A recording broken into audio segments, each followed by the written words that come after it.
Hi friends from around the world. This is a very interesting case concerning 3D marks, three-dimensional marks. So 90%, 90-something percent is all about word marks or figurative marks, and all the rest, there's non-traditional marks, and among others there are 3D marks. It is not very common to have them, but it is not uncommon either. So from the next one of the marks which are most popular are 3D marks behind the word marks and figurative marks. So it is still an important issue. Now here on the screen you see some marks. This is one 3D mark. This is the case here. What we have, but just imagine for a moment that you are in your law firm and a client comes along and presents you this, and by telling you, well, please protect me this. And now what would be your reaction? Well, I put a 3D mark on, filing on, or would I suggest copyright? Would I suggest unregistered community design, if it is for Europe, if you have it in your home jurisdiction? Or would you opt for registered community design? With regard to home jurisdiction, you will have these choices probably as well. I don't know whether you have unregistered designs as well. Or would you probably have a combination of these? So one is not exclusive with regard to the other. So you may have a 3D mark and a design. Why not? That is possible. Now, whatever your reaction is here, probably it is not the one I would recommend.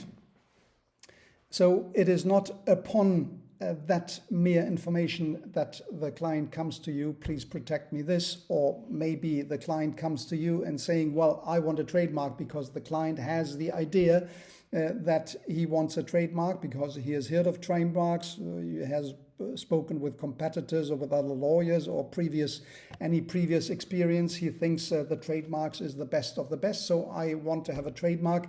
And then the lawyer just comply with what is that request from its client and gives him satisfaction with regard to the trademark. I think that is not the right way to deal with a case from the standpoint of the lawyer. The lawyer should give an added value with regard to its service to the client. It should serve the client. And the lawyer knows more about intellectual property than its client. That is normal. Therefore, the client comes to the lawyer, right?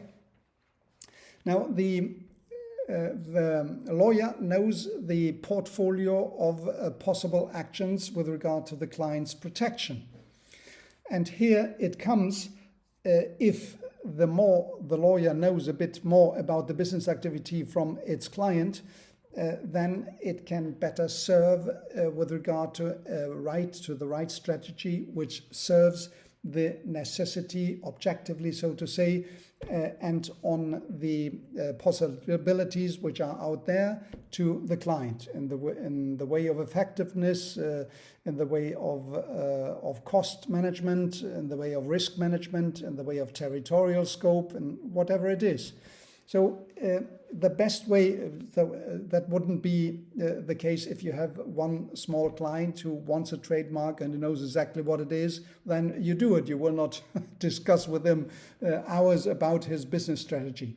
But if you get to know a bit a client and you see its potential, its evolvement into future prospective client, fixed client of yours, you want to serve him well. And then you need to know a bit more about its strategy. Let's take a look at these three possibilities of a 3D mark or a design or copyright. And you would see the differences between one and the other. So a 3D mark is difficult to obtain. right? 3D mark is the shape of a product.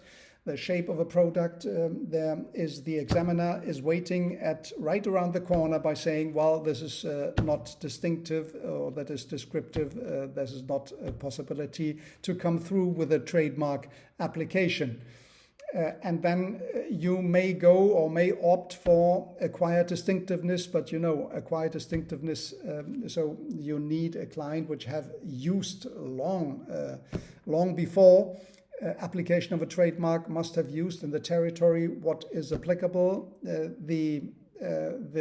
So in the 3D mark.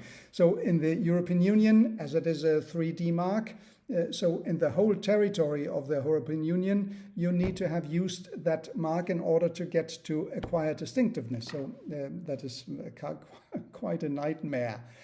Now, it's difficult to obtain. That is not for design. Design is quick. It can be as quick as 48 hours. If in a fast track with a design application in Europe, then it is yours. And the copyright is ipso facto. It's so to say immediately, right? So the 3D is slow as well, slow in the application process, because you may go into problems with regard to examiner, then you go to the Board of Appeal, and perhaps you go even higher, which is the case we will discuss just in a moment. For designs, that is quite quick, right?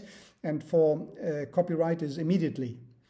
Now, the protection is strong for the trademarks, but weaker for the designs, because you may come to invalidity proceedings. The novelty has not been assessed by the design examiner, and it is also quite weak for the copyright, because all the evidence, when you have created it, when you have disclosed it, is it a copyright, where's the artistic value? Well, there's our problems over there. You have a long protection with regard for trademarks, so you can renew the trademark forever, right? For designs, there is a limit, a time limit of 25 years, so it is not forever, and for copyright, you have 70 plus years. And finally, for enforcement, well, enforcement for trademarks is quite good, whereas for designs it is weaker than for trademarks, and copyright is even more complicated from the standpoint of evidence and so on. So these three possibilities, and I don't talk about the unregistered community design where you have only 3 years of protection. Well, these are different possibilities open to you to recommend to the client. But in order to decide one or the other, or on a combination of those, well, you need to know a bit more about your client. What has he marketed so far? What is his plans for the future? What is the territorial scope where he will go? This kind of things. My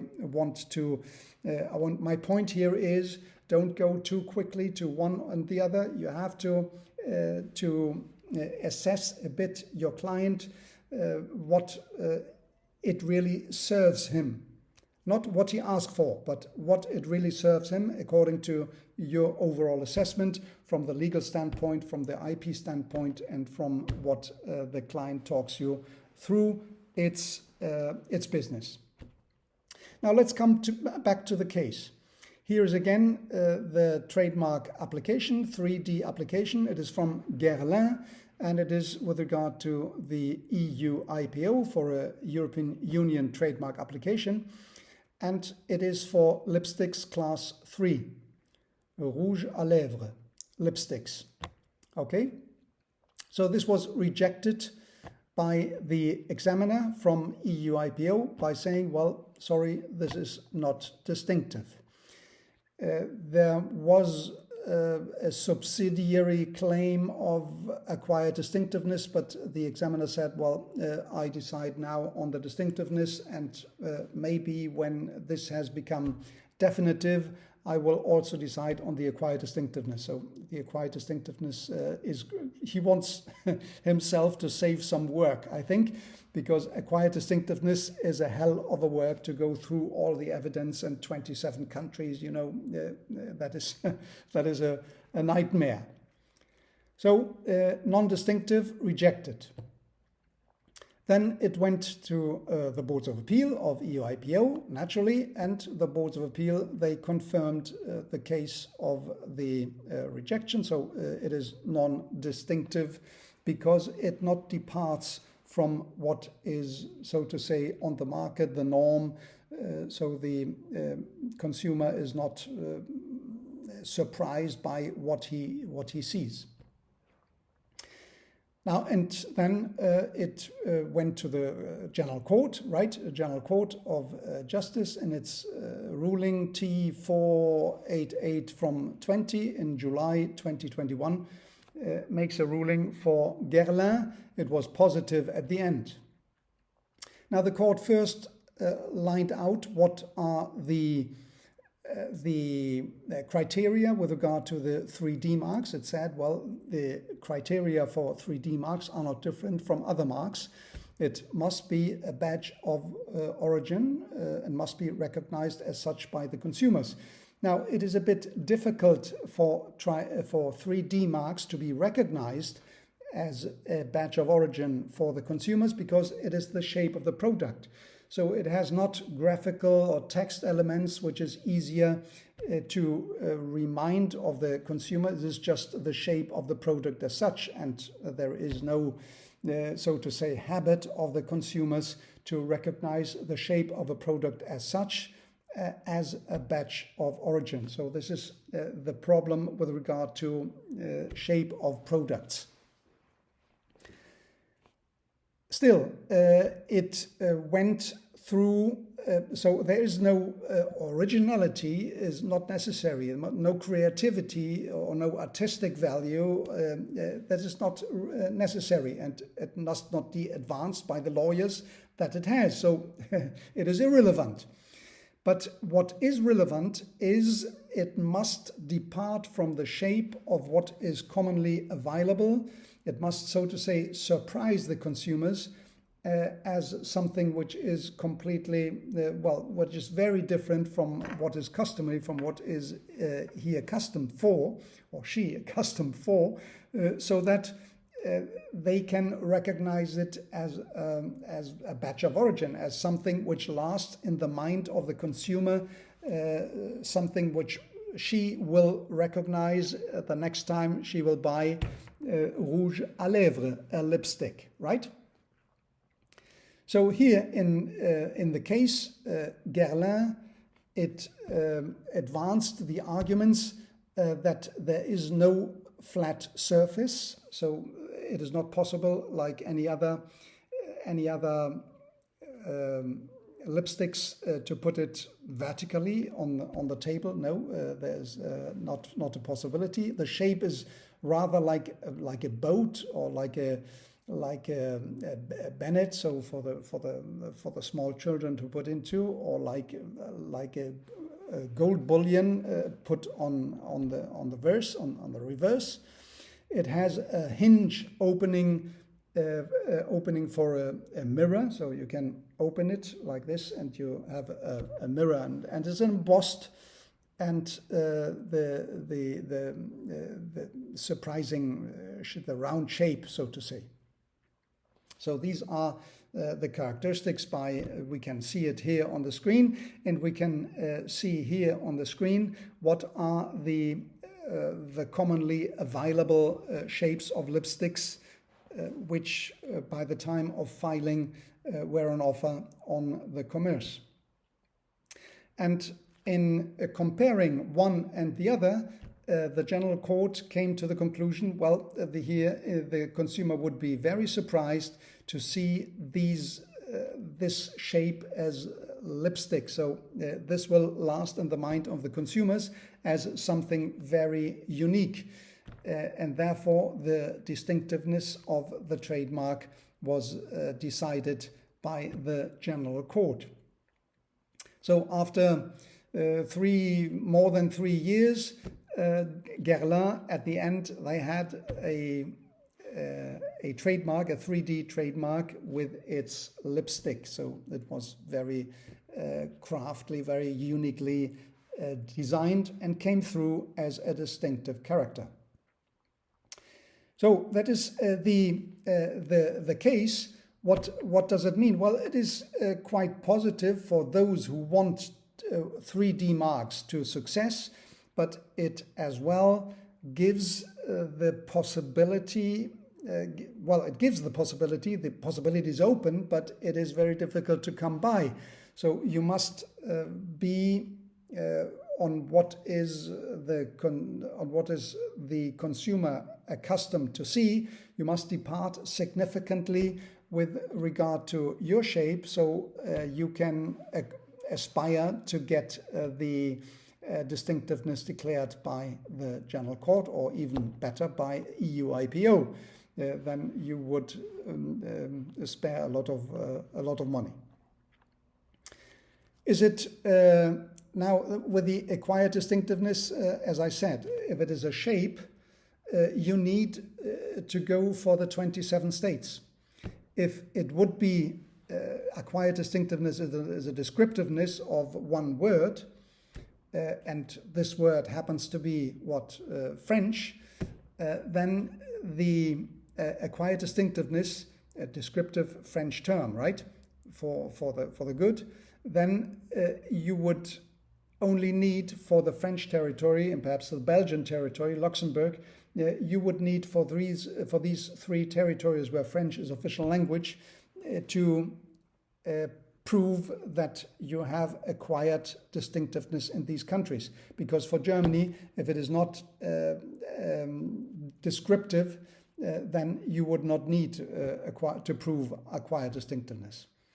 So I think at the end an interesting case from the practice here, and it gives us some angles to see around how we deal better for our clients.